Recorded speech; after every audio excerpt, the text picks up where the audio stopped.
Welcome to Art for All, the Sketchbook School podcast. I'm Danny Gregory, the founder of Sketchbook School. I'm also a writer and an artist and various other things. But most of all, as far as today goes, I am a person who loves having deep conversations about what it is to be creative. What are the challenges that we face, and what are some of the obstacles we have to overcome?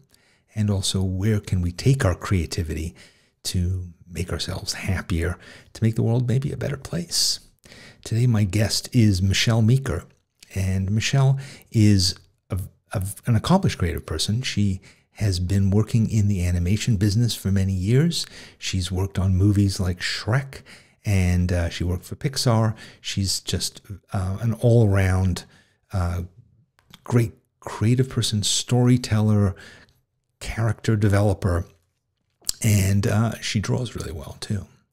And what we're going to talk about today is a subject that she came to me with about more than a year ago to talk about. What is it, how do you transition, or how do you incorporate creativity, personal creativity, into your life if you're a professional creative person? I think that this is something that a lot of people struggle with. I know I certainly did, but if you're a designer, an architect, you're in advertising, you're a journalist, you're somebody who gets paid for your creative abilities, your creative output. But within that world of professional creativity, there are also restrictions and rules and guidelines and forms of behavior and relationships that are pretty different than the ones that you might require when you're working on your own art, on expressing who you are as a person, telling your own stories. So how do you deal with that baggage, but also make the most of those tools and abilities that you have developed over years of being creative to get back to making your own stuff? And that's something that Michelle and I have been talking about for a long time. And we've also developed a project which she's been working on to help her make that transition. And she's going to talk about that in today's conversation. I'm sure she will. And she'll also be telling us some stories from her years as a professional storyteller in the animation business. So here is Michelle Meeker. So I want to just kind of go through this process of this project that we've been working on. You've been working on, and I've been watching you do. And I want to start by talking about what your job has been, like talk a bit about your career. My career. Okay. Yeah, your career. So my background is in animation. I worked in animation for several years, and recently I had been doing teaching animation. And along with teaching, I kind of was neglectful of my personal projects, and I've slowly started to get into them, but I just still was not feeling real attached to stuff and trying to figure out, I didn't want to go back into animation full production because I've done that, been there. It's very stressful. I love the projects that I worked on. I was able to work on some really big projects, but I wanted something different for my life. And I had the space, along with my teaching schedule, to figure out what that is. And it's not always easy to figure out what that chapter 2 is creatively that'll drive you. And I got a little bit interested in graphic novels, comics, and I just because up until then I had been doing some life drawing and figuring out drawing in that way. And I basically just planted the seed with you and was like, yeah, I'm kind of interested in that. And you're like, oh, why don't you do a diary comic? And I was like, okay. And it was kind of like the person poking you, because I say, oh, that'd be fun to work on. Or a lot of people say that, oh, that'd be fun. And you never do it. And so I just gave myself permission to do it really badly, to whatever drawing. And my first few comics were pretty rough. And that was okay. I wasn't showing anyone. And I just kept going, just saying, okay, they're going to lead to something. But that's kind of how we've gotten up into this moment. Yes. Good. So we're done, basically. Thanks. I mean, this will be our shortest episode ever, but yeah, I think you nailed it. Let's rewind. Let's rewind a bit and talk about tell me more about what you were doing in animation, specifically. And so I can understand like that process better, I think, of, You mean like what I was doing creatively? Like what I was being paid what was your to job? do? Like in more detail, what was your job? And also, how were you feeling about it? My job, I was an animator. I was a full animator. I went to school for that, and it's really interesting because in school I was always more interested in storyboarding or storytelling side of it. And I only really learned to do animation, or I'm not saying learn because we were all learning to do it, but focused on it enough that I had the skill, was so that I never had to rely on somebody else to do my animation. And, if I ever did my own project. And then that led me to jobs because in the animation field, there's usually more animators that are needed on a project. If you ever look at a project's list, animators is one of the biggest slots to be filled. So there were lots of jobs to do that. And I transferred from 2D, I was trained 2D traditionally, and then I got into Pixar out of school, and they trained me into 3D. And then I kind of was in this 3D feature world, eventually went over to some game stuff, to some indie pieces. I'm right now actually supervising on a short about ALS, but it's an animation. It's acting. The part of animation that I actually loved about it is the acting and the ideas and the storytelling within it. And I noticed when I was working on some really big projects and I loved them, it at the end of the day, sometimes the first times are really amazing when you get to see your name on the big screen. And, it's like, especially a kid coming from small town Ohio, and it's like, oh my God, this is amazing, right? And then it just, as it went on, it was just, okay. It just wasn't the spark that it once was. And it's really stressful. When you're on full production, it's really long hours and your life is just going from production to production. And some productions feed you more and some productions feed you less. And as I said, I loved all the opportunities, but I was just finding myself a little less excited. And sometimes I had an opportunity to work in New Zealand, which was amazing. And the production was amazing. But one of my favorite parts about it was the travel, the experience of living overseas. It wasn't necessarily the work. And so It was just little things inside of me that was like, I felt like part of me wasn't getting used. And you start to see when you're in these big productions, you're kind of a little cog, in this really big wheel. That's the part I want to understand better, because when you're working on particularly like an animated feature in a big studio, it's not your story, right? No. And a lot of times animators will have like a part of a character, right? Or an aspect of a certain thing. Well, I mean, it depends. It depends on the studio. It also depends on the director, your supervising animator, also how much they trust you with your idea. The more experience and the more you have a relationship with just like any field, more with your supervisor or anything, they're going to trust you to do more. And there are shots that I would feel very proud of that I would get a small acting moment. Like you do get to the thing that I really love about animation is when I create a performance, because there's a lot of people that aren't inside animation, especially with CG. They think the computer does it all, it's motion captured, all this kind of stuff. And, on especially a traditionally animated feature, you do use reference and you do get influenced by the character, the actor, but you many times get to decide those choices. So it's like me getting to be an actor in this other body. And so it's kind of exciting because I would have friends sometimes that would see a shot and they'd be like, yes, that was you. I could see, and it's kind of magical, even when you're in school, when you get to the stage that you can start to see your friends inside the shot in the acting, like an actor. And, just like actors, animators like different kinds of shots for different reasons. I always liked the quieter shots, the more introspective shots. I did plenty of action shots. As I said, I worked in games, I did physicality shots, but they didn't excite me as much because what drew me to animation was connecting with the character. Like what's an example of a quiet shot that I would know from like say a Pixar movie? If you've seen the original Shrek. Okay, yeah, it's been a while. There's a shot where Princess Fiona reveals her big secret to Donkey. She basically says she's looking over a barrel. I'm trying to remember the line now, but she says basically that this is who I am. This is my, I'm really an ogre. This other thing is not me, but I'm really an ogre.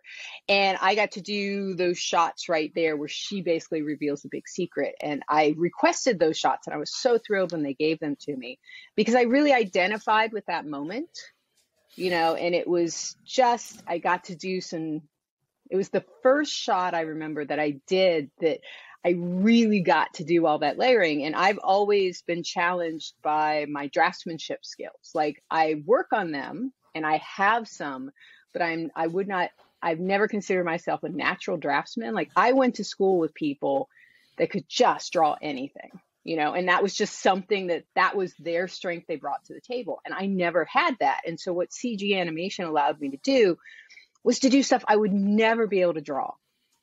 And that's what CG animation, you can do such minute, delicate stuff. And it also made me fall in love with doing hand animation, which is a really, it's a piece that sounds a little geeky, but I love it, because hands are so expressive. And I think you can really see the level of an animation if you watch how detailed they got their hands, because many times those, at least for me, that's a lot of times the last thing the animator gets to, or a less experienced animator either doesn't do that, or, on a production that just doesn't have the time, they don't put in the details. And so I loved, it was all of that came together in that shot. I just remember it was a little magical because it surprised me that I was able to do this quiet stuff and really identifying and getting in the ideas and doing the compromises with the director when I'd present something and they'd be like, well, how about this? And then I'd come back with this, and then it comes together in the shot. And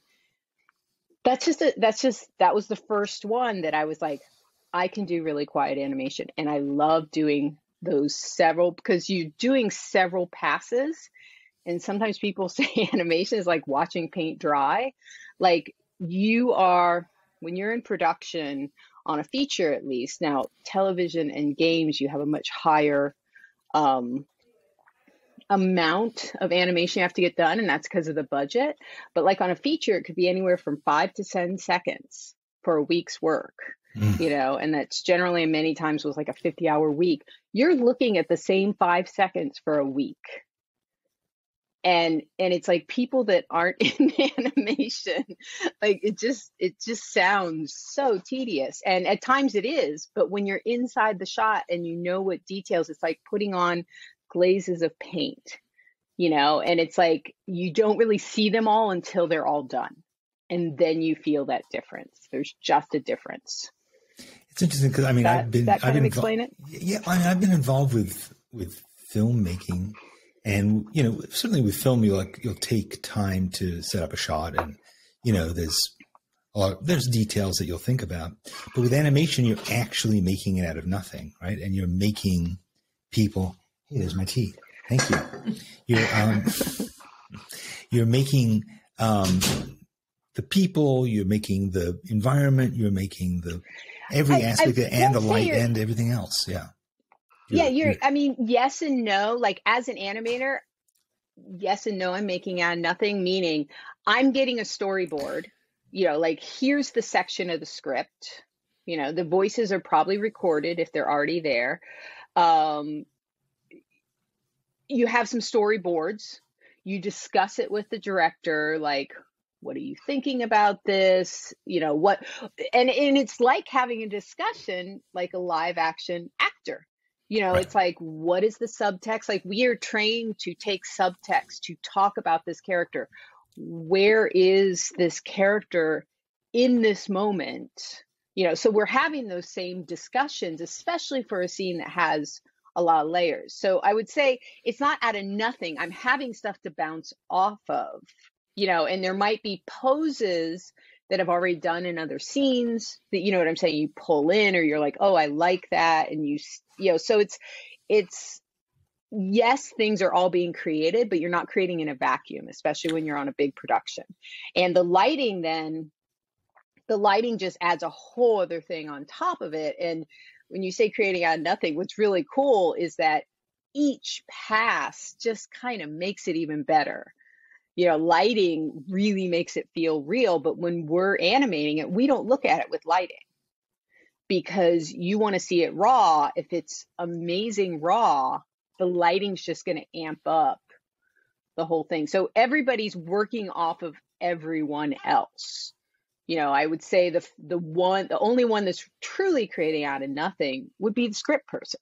The one that has that first pass at the scene, and then the next pass gets hit off of that. So yes and no, it's creating out of nothing, because I still have to put all the poses in, but I think it really is that you pay attention to all these other pieces because they have to fit together, especially when you're not the only one doing a character. So, like say, we'll go back to something like Shrek, there was a piece of me that enjoyed doing Shrek because my sarcastic, side I could get to play with, and then my different side came out with Fiona, but they were both parts of me that I was able to play with, but I'm not the only one that's bringing them. So especially when you're doing testing model, you'll have a lot of different ideas coming in. The director will say like, that's the character, not so much. And something that I know CG, a lot of people don't realize is a character can be off model, which sounds really weird because you're not drawing it. Everybody's using the same model,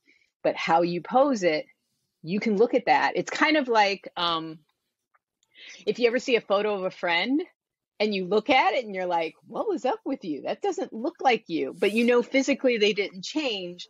That's how much a character can change in CG that people don't understand. Like it's how it's posed. It's how the facial expression is. It's just like a human being. There are certain traits that a character or your friend would do and certain traits that they don't. I think what's interesting to me about it and thinking about drawing and thinking about art on a larger plane is so much of it is about this noticing such teeny tiny things. Like my wife and I were talking about watching something with I forget who the actor was, but we were talking about his micro expressions and how like there were just so many little tiny things that would happen in his face, so small, the registrations, and you think that's compared to an actor who's sort of being broad.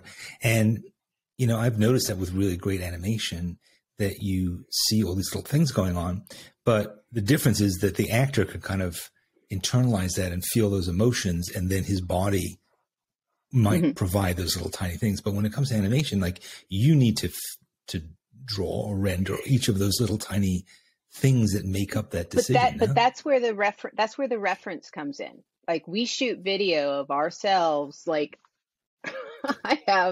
it was funny one time when I left the studio, I had a friend who actually ended up getting my old computer, and he was like, "Oh, I found your reference." And I was like, oh crap.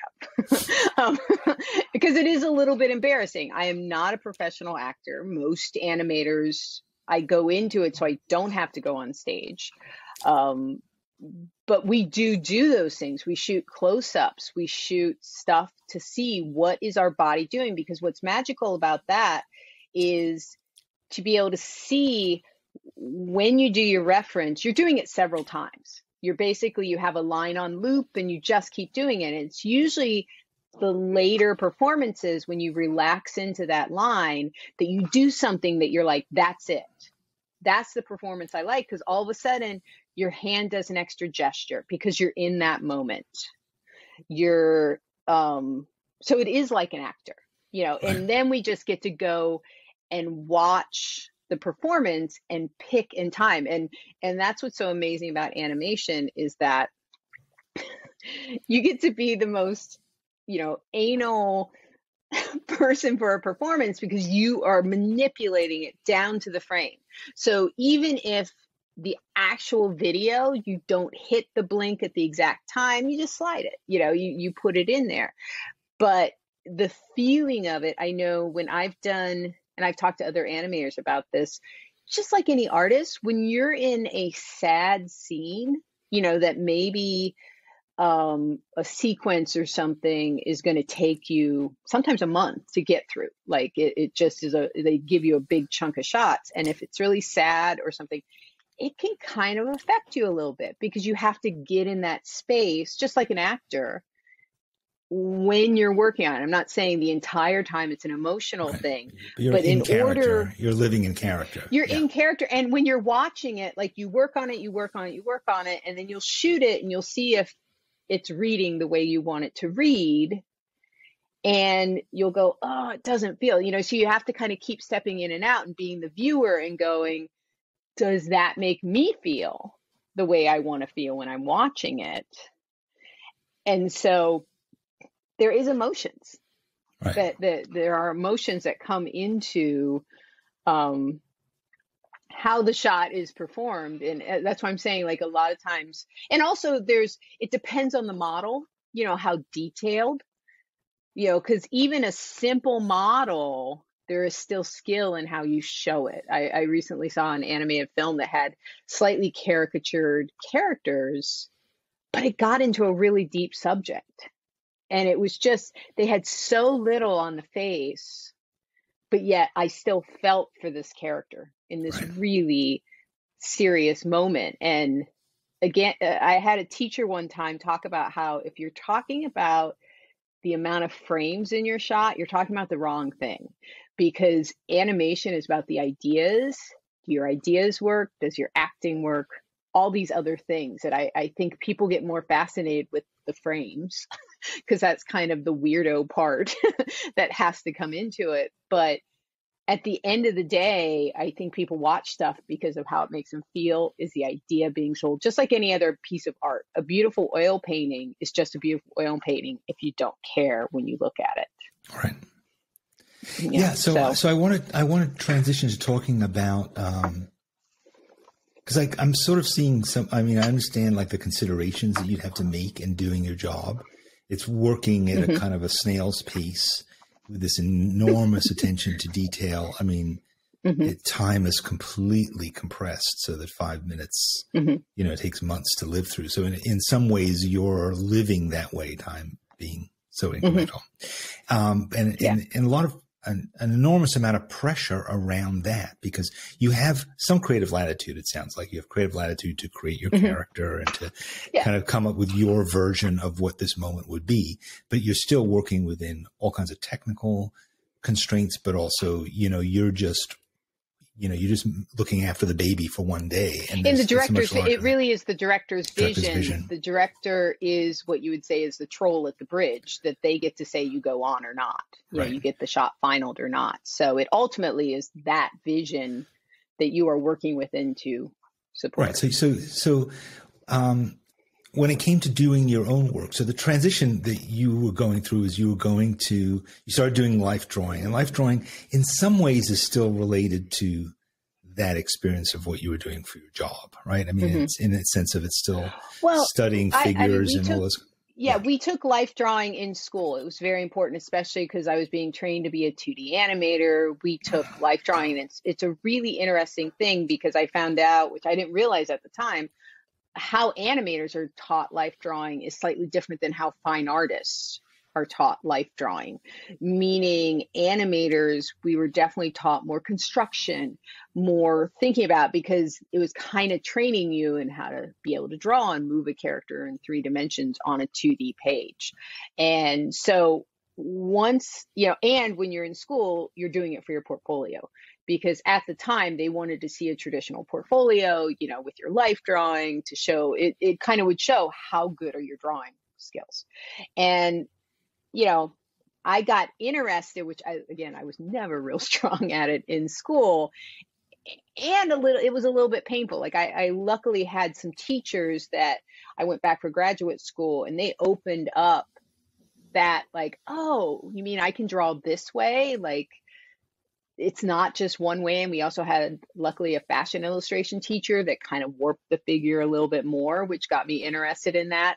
And so after not having done that kind of drawing for a long time, I fell into it and I loved it. I took just a city college course and it was amazing because all of a sudden I was doing it for me. You know, there's a big difference from the pressure to do it for portfolio's sake when you do have to have a certain level of judgment because you are figuring out, is this good enough to get me employed? And just going, nobody cares. Nobody cares if this isn't good.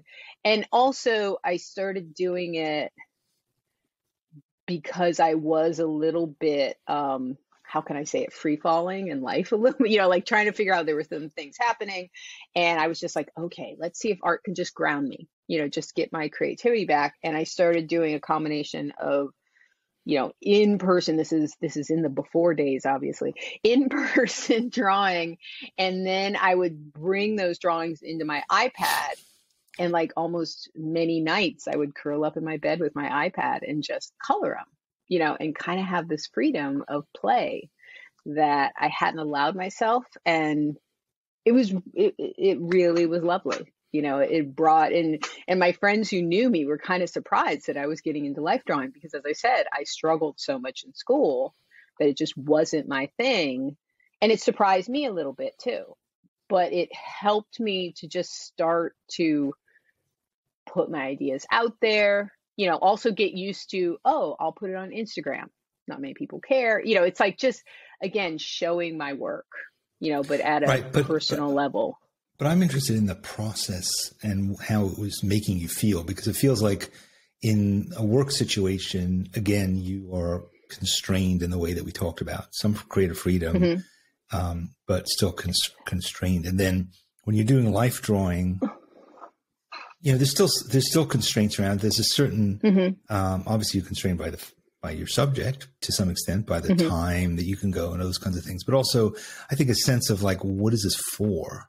Right? Because a lot of times life drawing is, you have the feeling like it's supposed to be for something, either to develop your skills drawing people or it's preparatory work for something else. But life drawing in itself is rarely like the whole point. It always felt like it's.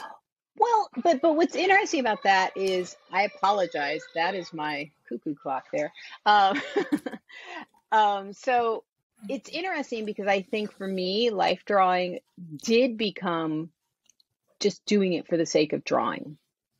And even when I was in school, the one thing I did like about life drawing is when I would connect with a model, kind of like how I would connect with a character. And my best drawings were the ones, not the models that were necessarily the most beautiful, the most perfect mannequin kind of typical model, but I loved models that had some personality, something different. And I could feel a connection when I looked at them, and then I could get it on the paper. And that's what brought me the joy, was when it wasn't so much like, oh, I drew it exactly academically that looks exactly like them. But I knew when I would get the feeling of their eyes or something where if somebody looked at it, you'd be like, oh yeah, this is this model. Like I can look back and go, definitely, this is this model. Right. And it's also competing with yourself. It's within the constraints, I think, of my own drawing ability, you know, that you really are. Digital, I was comfortable in. I knew how to do it again. And it's like, there is something about raw draftsmanship. You can't fake it. It's there or it's not. So you're pushing yourself in many ways. Yeah. So you're pushing yourself into a place of some amount of discomfort. But I think what I'm still interested with a piece of joy, though. I want to really, you know, because every time you sit down to do a drawing, there'd be like, oh crap, is this one going to be okay? And it really is like just the numbers, you know, the more drawings you do, the better chance you have at getting two that you like. Right. Gestures or otherwise. But when you're creating in a work environment, not just yours, but you know, if in anybody who is a creative person working under some commercial, you know, consideration, it's always kind of other oriented, and there's also this sense, and I think it's true of life drawing as well, where there is sort of like what the way it should be and how close is what I'm doing to that thing the way it should be. Yeah. And if you're the kind of person like I am, I think you are too, that is self-critical, and to the point where you can't necessarily get satisfaction sometimes out of exploration or sometimes out of experimentation, and certainly not out of failure, like the sense that, failure is an essential part of the process, but it's so difficult to do if you are super judgmental with yourself. Right. Mm-hmm. So, do you think that life drawing still has that in a way, because it's like, oh, that leg doesn't look right, or, oh, I didn't get the angle there. So there's a sense of there is a right way of doing it, and I didn't do it right. Yeah. Yeah. I mean, what I think I'm always fighting, and this I think is even comic, anything, it's just me, is fighting that inner critic of, a great day of life drawing is when you just are in the moment and you look at it at the end and you can't say how you did it, because you were truly looking and seeing and being there. And I think that's something that all artists, on a good day, I think we all seek that, what they call flow or whatever. And there would be days like that with life drawing, that something would release in me, even if I was, and it didn't matter, because some days I would be in a good mood and I wouldn't get it. I would be thinking too much about, like what you said. It's like, oh crap, that hand just is janky, or that, the proportions are off. But it is that constant correction, because at times when something is going south, taking a deep breath, looking again and correcting in different ways can still make it work out okay. And so, but that's a little bit what I'd say life drawing, and also like even comics, or I'd say any creative thing, is like allowing it to be what it's going to be. Mm-hmm. Then you can look back, and as I said, like after the whole day of drawing, like say you're drawing for 3 hours or however many hours, every drawing isn't going to be genius. It just isn't. Well, I mean, it would be an amazing day if everything you're in like, my this case is awesome. It is, but yes. Yeah. Yes. Yeah. So maybe it's just me, but every drawing, but it's always that numbers game. Like I would talk about in school, especially for portfolio, button chair. That's all it is. Sit your butt down, do the work. And that's kind of what happened also with the comics or anything. It's like some of my comics, I think, work a lot better than others. And some are just okay, and some, it surprises me that somebody else really likes it. And I thought it was just okay. But the point is, any one day, if you put all your, like my whole being is for this one drawing, it's going to fail. It just is, right. Because the pressure is there. But if you do, if you keep showing up over 4 weeks, you're going to have several drawings that then you can go, oh, these 2 are the ones I'm going to keep, or right. These are the ones I'm going to try again. So when you started working on this comic diary thing, I wanted to sort of just go over like what the parameters of the project are. Mm-hmm. And, you basically, I'll describe it. You can correct it. But basically what we talked about was like, let's do a journal kind of comic, a 4-panel comic every day. And also have as it turned out, on the opposite page of the sketchbook, write down 10 ideas about anything, 10 ideas, and just give yourself a kind of a topic and come up with 10 ideas. So the two things are kind of the same. They were working at the same time. So my thought when we first started talking about it was coming up with 10 ideas would kind of open your imagination and let you play and go far afield with it. And the comic would be a way of looking at your day and making something that was just for you originally. It was a diary. So it was just for you. And initially you were just working in basically like just pencil, right? It was just line drawings. And it's evolved a lot because you've been doing it now for close to a year, right? So you've been doing it literally every day, or at least 7 days. It's you produce 7 a week, it seems. Something like that. So that was my understanding of it. Is that more or less the way you see it? That is pretty much it. I agree that it was like a top 10 list of something, and I'd pick a topic, and I agree. It was, I felt like at times, at that time I started, I just felt like some of my weird ideas, the door had not been open for a bit. And I used to be able to do that really easily, and I wanted to reopen that door. And, again, some of the top lists are lame. Some I think are weird and funny, and some are pretty straightforward. But again, it didn't matter because it was just like doing it every day. And a funny thing happened is I mentioned it to that top 10 idea with a friend that does a journal, and she started doing it and having a really good time. And occasionally she would send her top 10 list and say, hey, I'd love for you to do this one, and then we can compare. Because there is something that the top 10 list, what's fascinating about it, it's kind of like doing a big dump, meaning you just have to fill 10 slots. And sometimes the topic, you're like, oh, this will be really funny. And then you get to number 3 and you're like, I got nothing. And you start filling it up, and it just gets either stranger or lamer, one of the two. Like, what's an example of a topic? What's an example of a recent topic that you worked on?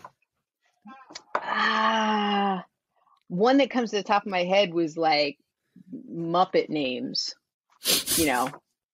what type of Muppet names? I have actually my diaries here. I'm trying to see if there's any good ones, places I want to visit, that's pretty straightforward.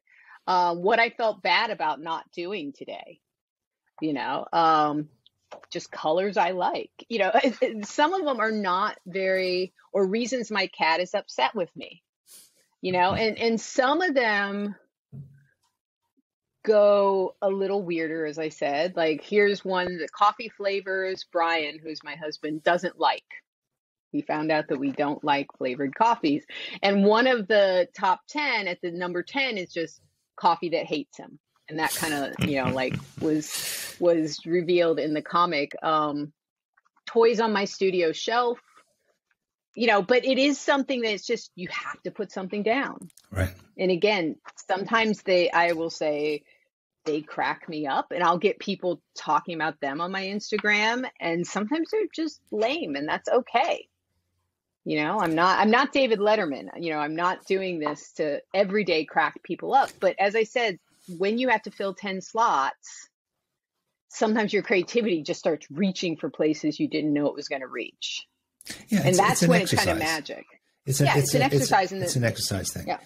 So when it comes to so let's talk about the comic. So basically you have, because you've been using basically a square sketchbook, right? With 4 squares. Yeah. All of these are like, this is the latest one, and this was the first one. How many have you filled now?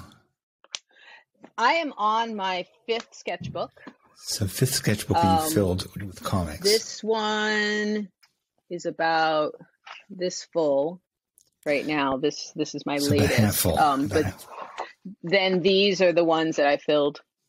It's interesting because the first one I started was actually a sketchbook that, let me see, where's the first one? So this is the part that's the comics. Up until here was. So for those of you who are just listening, she's just showing us that it's basically a facing page on a sketchbook. That it's about, I'd say it's about 80%. The first sketchbook was this, and the part of the comic was, when I was commuting. And again, this is before times. When I was commuting, I draw people on the train, so I had a lot of people, sitting and, in classes and stuff like that. And I just wasn't filling it. It just sat there for a long time after it shut down. And since I had it and it was square. But now you're doing this that's comic. how it started. the comic is kind of like is a motivation to do it, right? Because you've made this kind of commitment to yourself that you're going to do it on a daily basis, but also, I mean, I think one of the things that's really different from my perception between what you're doing with your work and what you were doing with Life Drawing is this is about you. This is your story. Yes. You are the main character. Your cat is another character. There are various versions of you that are characters. And your husband is a character and so forth. So just talk a bit about that aspect of it. Like, what is the kind of cast of this whole thing now become? And was that what you intended?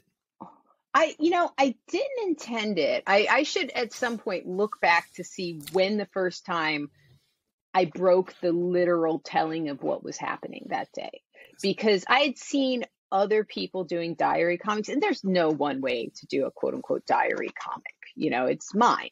That was one thing that was really great. I was like, well, it's mine. I'm not getting paid to do this. I can do whatever I want in this. And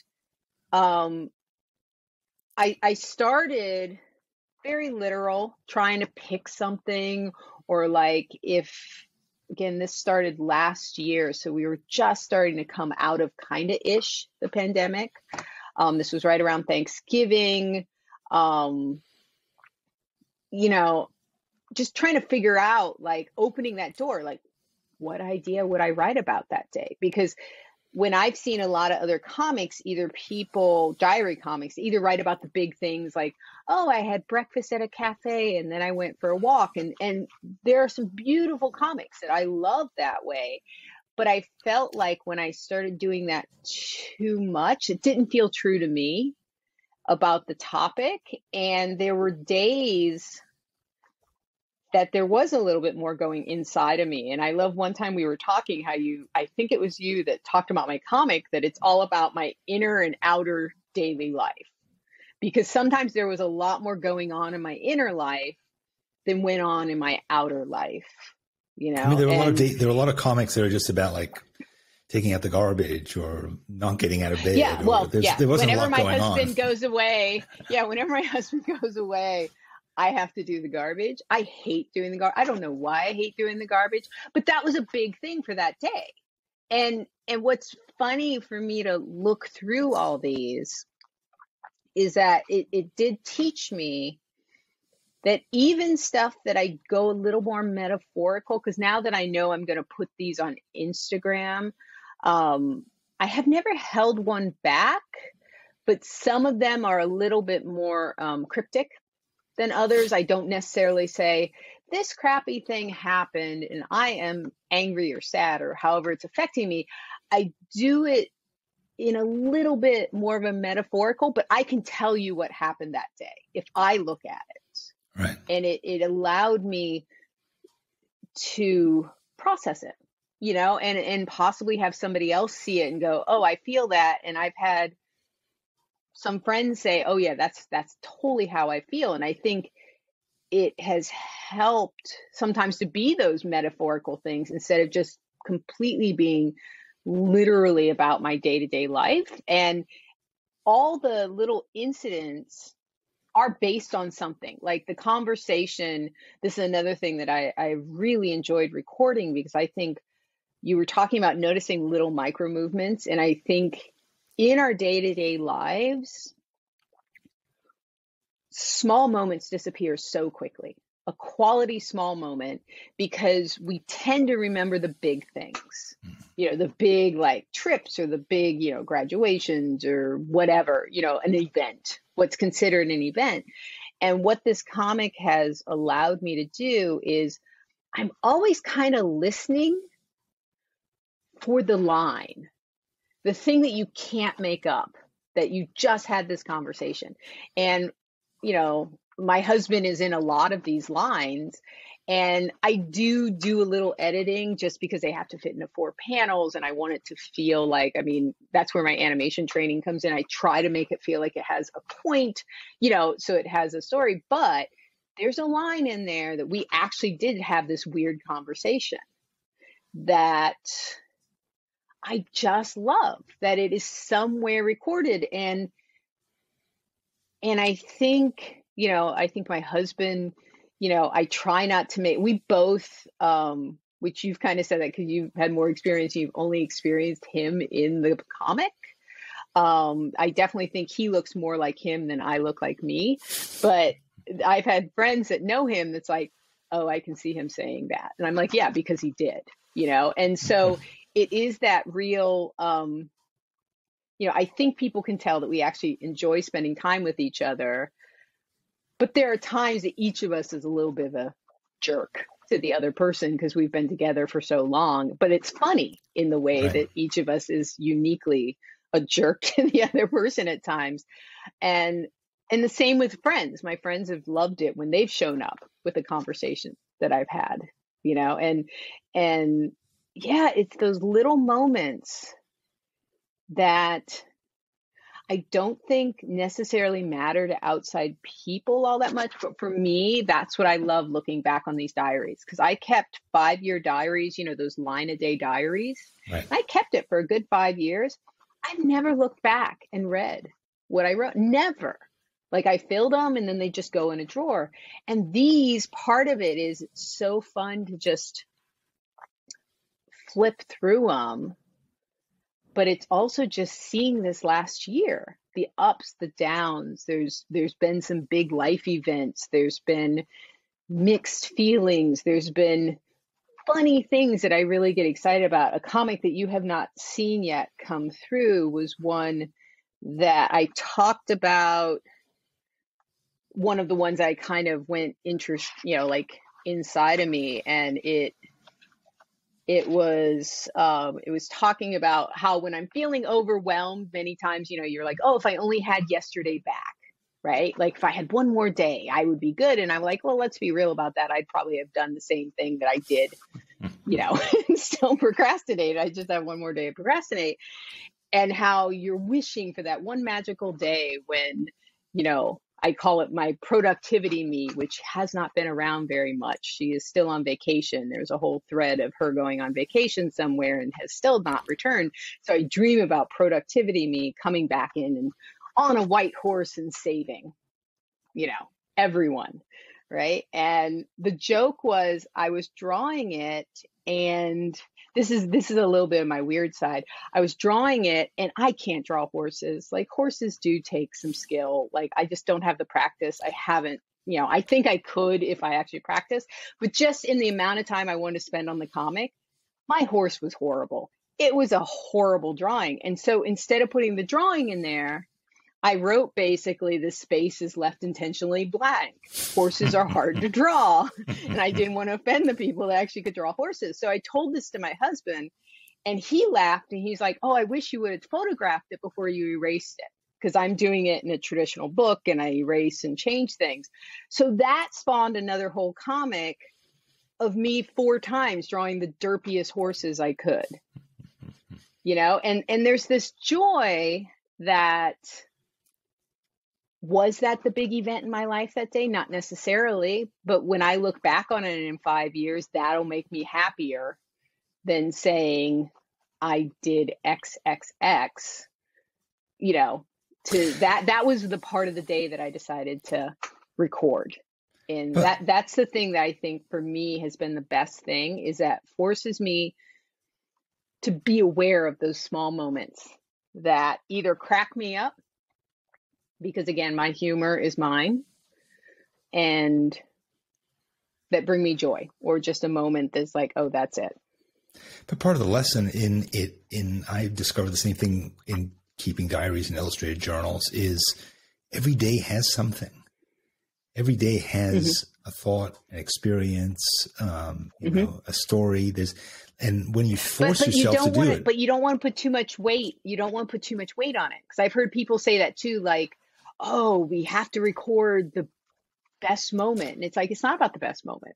It's just, no, it could be a small one. But the point is that I think what this exercise does is it forces you to think in terms of a mini story in your day, right? Because that's part of what you're doing in the four frames, is you have to kind of have some sort of a mini arc. It can't just be a descriptive thing. It has to kind of have a punchline or has to come to something. And they're not all jokes. I mean, some of the ones that you've written are very moving, and sometimes they're about like noticing beauty, and sometimes they're about inner struggles. Can you talk a bit about the whole cast of characters? Because you have, in addition to real people, you also have multiple versions of yourself that you're having conversations with. And that's kind of a really interesting part of this whole thing. So I started off with me, my cat, and Brian. And one rule I always made with the cat doesn't genuinely talk. Like I love that he is a cat, like he's just this like kind of clueless, and I put whatever I want on the cat, like opinions about who this cat is. And then I can't remember which, I think it was Today and Tomorrow Me.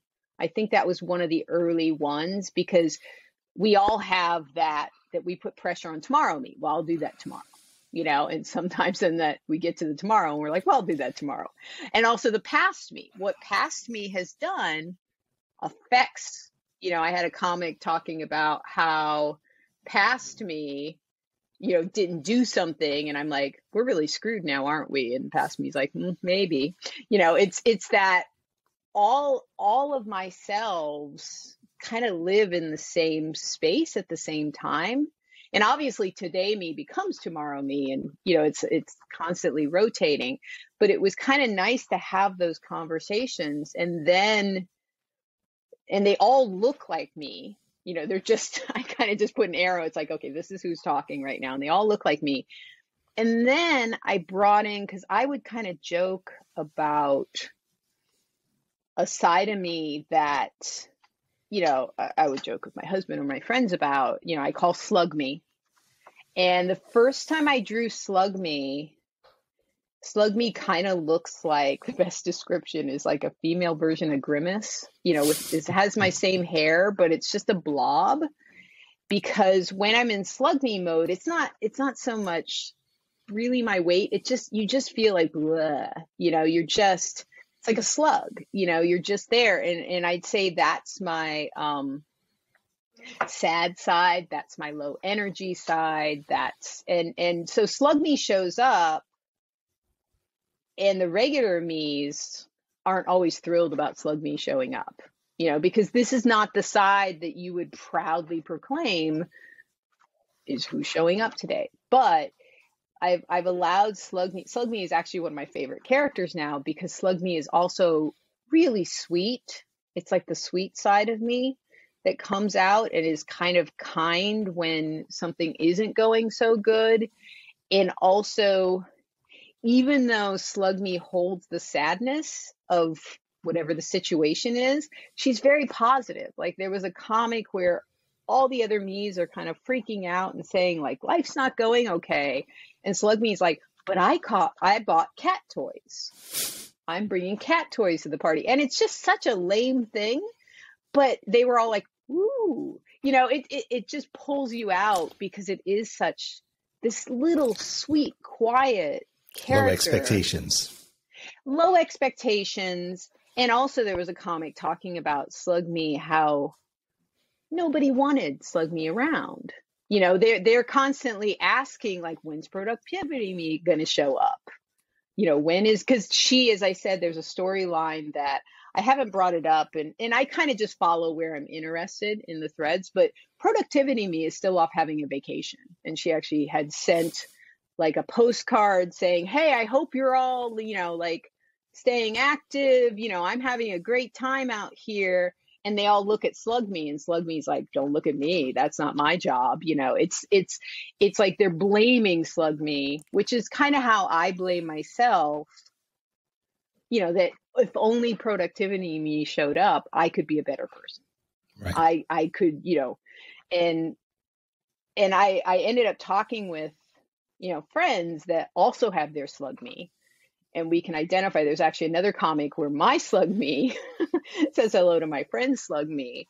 And we kind of just talk about how we're not allowed to exist nice. It's like nobody wants us at the party, but it's part of us. And Right. It has helped, That's been one of the biggest things for me, having this side character to just come out when you need somebody to give you that hug, when you need yourself to be okay with what's happening. And so in some ways, I go between, like you were saying, like I go between, because there are all these sides of me that I have, I think, a little kind of quirky, funny side. I have a more introspective side, and then I have the inside me side. And I kind of watch when I'm doing the comic, because I don't want too many that are just too depressing, because I don't want to live in that world. I'll be like, oh, let me pull out one that is a little lighter, just because I want to look back on my life and not be like, oh, good God, I don't even want to be in this world. So it is that like dance between like all those sides of me. And I have a running list of like ideas or past conversations or stuff. And I have loosened some of the rules of daily-ish, because sometimes life gets too busy, but I like to keep a buffer. And when I say buffer, of how much time I have so that they're just written so that I can just post them, because a couple things that does is, if it is something more emotional, I've had time to separate myself. It really is about those characters going through it, not me. But also, I'm not quite as stressed about it. And so I just remind myself constantly, this is mine. I get to change the rules if I want to change the rules, and they get to work for me, but I don't want to stop it. And so that's another reason why I haven't gone over to, iPad to make them more professional looking. I did a test with one, which will be coming up soon. I'll post. But, it just took me longer. And again, it's one of those things that if I'm doing it every day, part of this, just like the derpy horse thing, this isn't about spending 3 hours. This isn't about, someday maybe I might clean it up and draw them a little bit better, but this is about getting that idea out there just to record it. So let me ask you, speaking of getting it out there, so after you've been doing this for a while, we talked about you putting it on Instagram and sharing it. You set up a special Instagram account just for this. And just talk a bit about that and how that's changed things, having that out there, what you've been thinking about that. Yeah, it's interesting because I don't, this will change now when people see this, but if they search for my name and stuff, but I didn't put my name on it.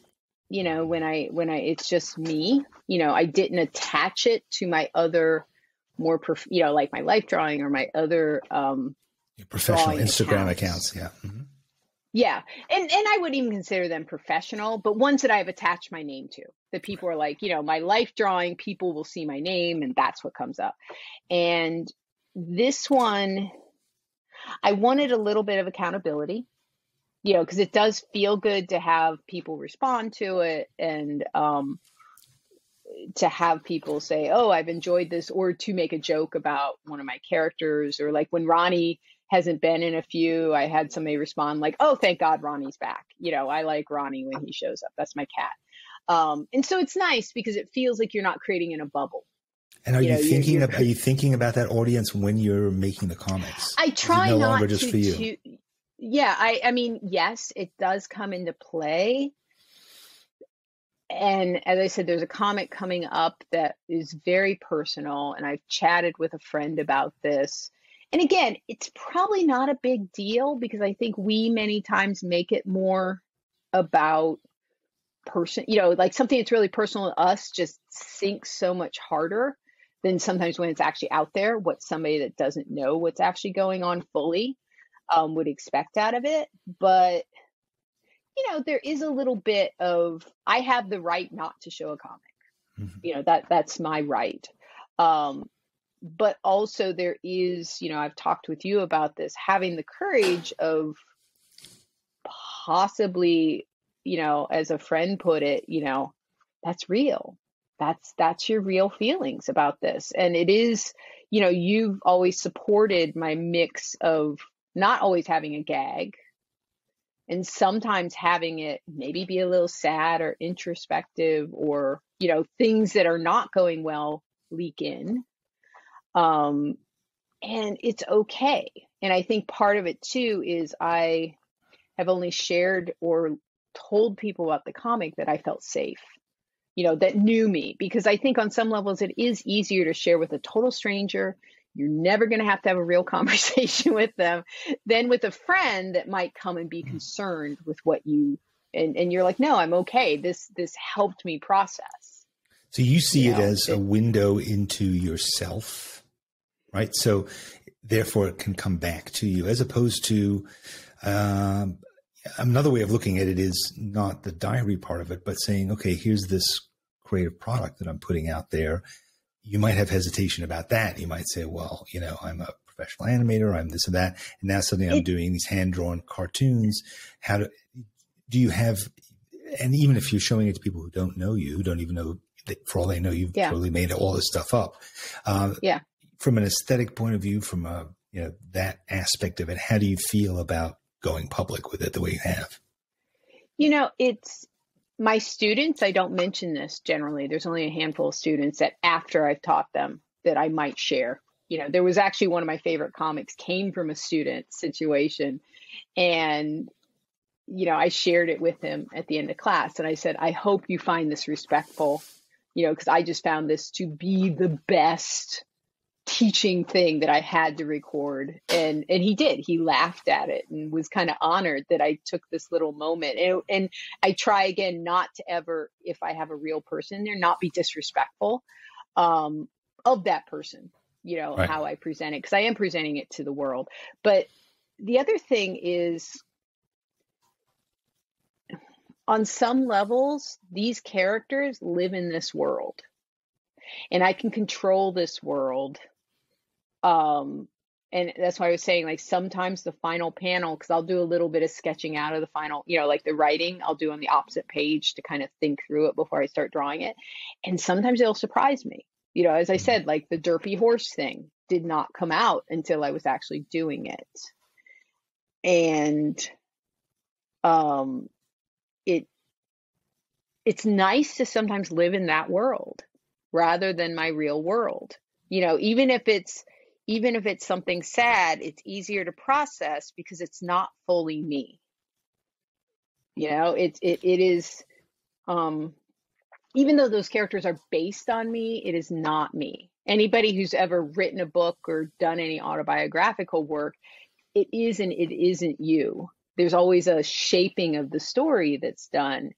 And it is so funny because there are times I actually like living in the world that they've, created. And I think you can kind of see the personalities of the different characters, and that when I just let it be what it wants to be, it's therapeutic, because it's like talking to this side of myself that I may or may not acknowledge without doing this.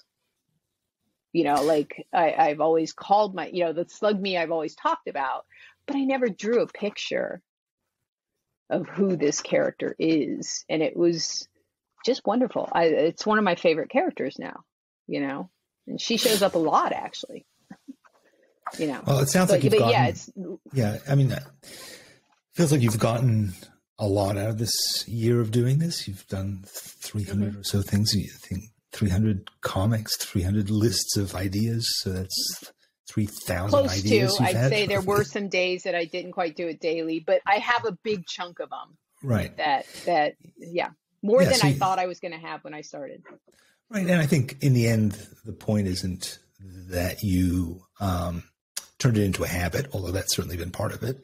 It isn't necessarily the consistency, but it's really the way that you've taken it in so many different directions. And also I feel like the things that it's given you, I feel like it's given you insight into yourself, and, it's, and into your creative abilities that I think are kind of different than when you started, when you felt, I think, much more hesitant and confined. So I think it's been, from my point of view, it seems like it's been a great experience for you. It has. Like it's, I'm hoping to continue it, for as long as So I don't want to dread it.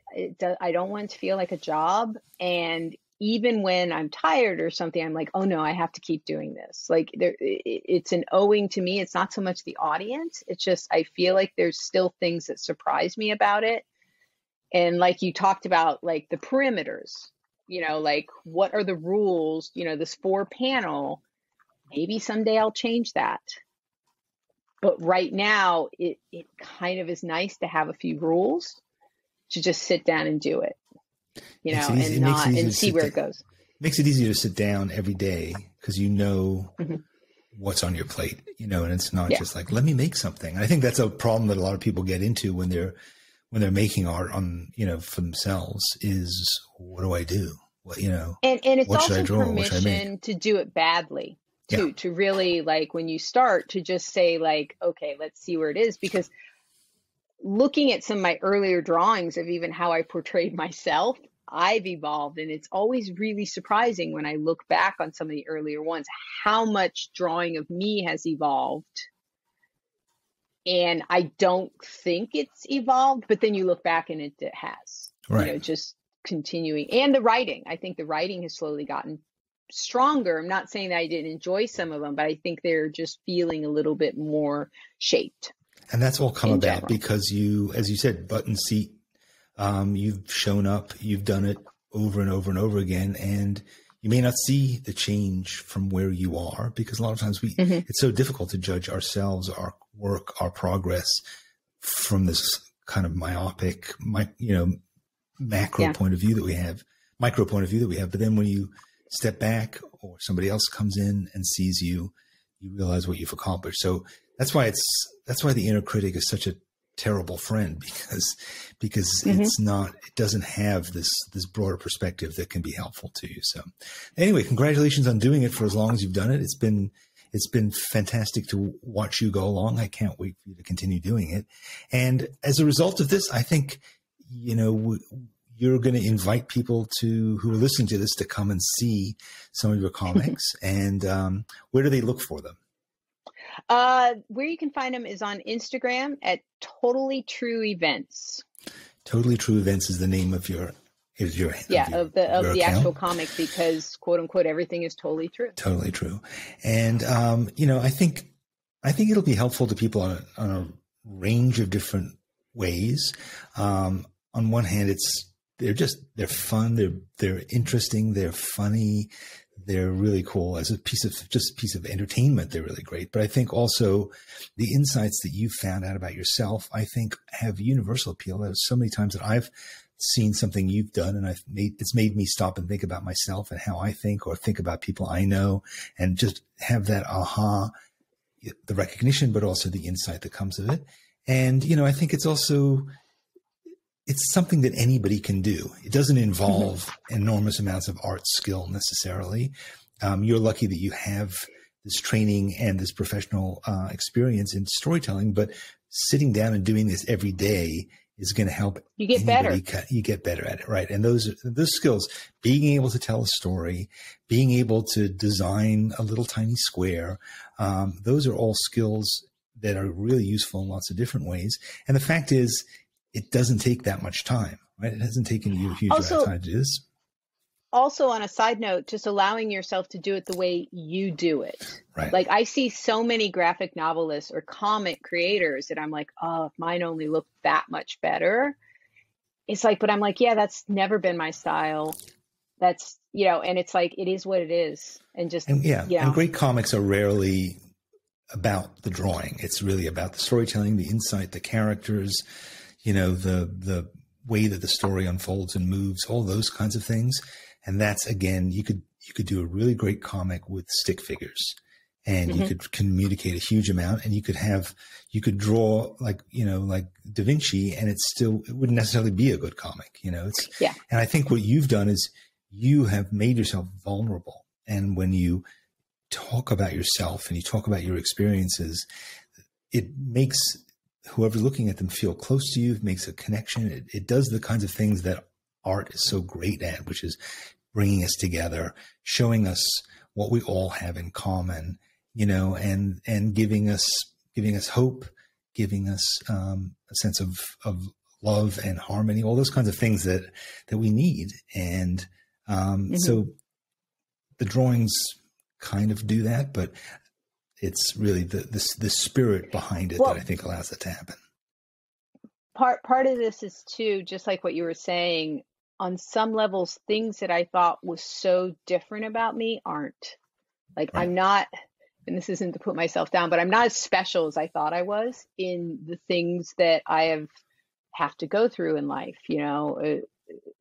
feelings, or, just having, as I said, a friend say, yeah, I have slugged me, and we freely talk about it, and it's nice, even though I want to be special, to find out that you're not special in things that you thought were so bad about yourself. Well, I think you're special, and I think that that your comic is special, and we're going to leave it at that because I'm right. Thanks for talking about it. Thank you. I hope you enjoyed that conversation with Michelle as much as I did, and I hope that you'll go and check out her Instagram, and I'll be putting the information about it in the show notes here on the podcast and as well as on YouTube, so that you can go and see some of her comics. They are fantastic. I love them, and they are funny and touching and beautiful and fascinating in so many ways. And check it out, because I think if you subscribe to or follow her on Instagram, you can see the unfolding story. She posts one almost every day, and it's just a great story that is unfolding the story of her life. That's what art is. In many ways, the essence of art is the story of our lives. And it was great to be able to talk to her about how do we feel comfortable with that? How do we get back to using those tools that we've developed as professionals to tell our own personal stories? And it's the kind of conversation that we have here virtually every week. I try to make it every week on the Art for All podcast. So thanks very much for joining me. And I'll see you again next time. This is Danny Gregory, and this is the Art for All podcast.